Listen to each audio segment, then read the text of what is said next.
It's going to break my heart when the day comes that I have to tell him, not alone, let alone his younger brother and sister, that, our camping days at the state fair are no more. We can't do it. She's been camping at the state fair her entire life. It's a tradition she'd like to pass on down to her children, but that might not be possible. Channel 13's Sonia Heitzusen tells us why and what the fair board could do about it. The story's new tonight at 10. Nothing comes easy for Carter Claver. He was born with a rare metabolic disorder and suffered a stroke when he was just 15 months old. Cognitively, he's like any other 8-year-old. But physically, he is not capable of anything himself. But that doesn't prevent Carter from taking part in family activities. With the help of his parents, he swims and camps. He even raised this lamb named Buttercup. We actually kind of would put it right here between his legs, and he'd have his hand on top of it and bottle feed him.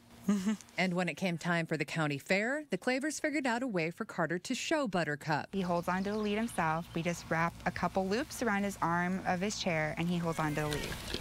But the county fair may be the last fair for Carter and his animals. As much as he loves camping and loves the state fair, it's going to come to the point that we're not going to be able to take him anymore because his safety is more important than anything. Do you like to go camping at the fair? The Clavers are concerned that as Carter gets older, they won't be able to maneuver his chair down the rocky, hilly terrain at the state fair campgrounds. He tips over. He can't catch himself. He can't, stop his head from going over.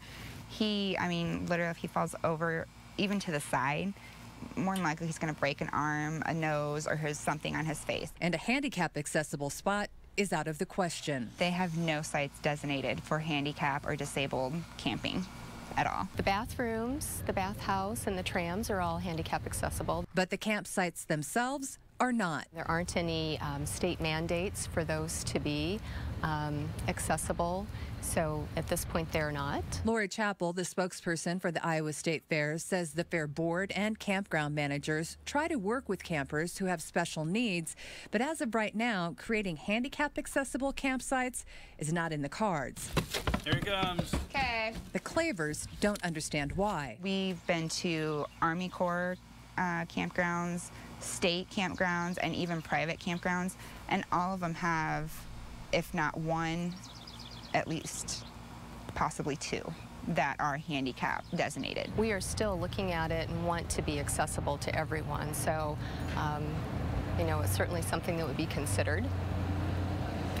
Not on the plans at this point, though. It actually breaks my heart and makes me very angry at the same time. Every day is a fight for Carter. No matter what, anything you do, nothing is easy. He struggles at everything. The simplest things that we take for granted, he can't do on his own. There's very few things that he loves to do and very few things he can do. For Carter and others with disabilities, this is one more thing that doesn't come easy. That's Sonia Heitzusen reporting. The Iowa Attorney General's office tells us the law regarding accessibility at the state fair campgrounds is sort of a gray area. The group Disability Rights Iowa, which advocates for people with disabilities, says its attorneys are going to meet with the state fair board after this year's fair to come up with a way to make the campgrounds more accessible. As for the Clavers, the fair did work with them to obtain a campsite that's closer to the main road.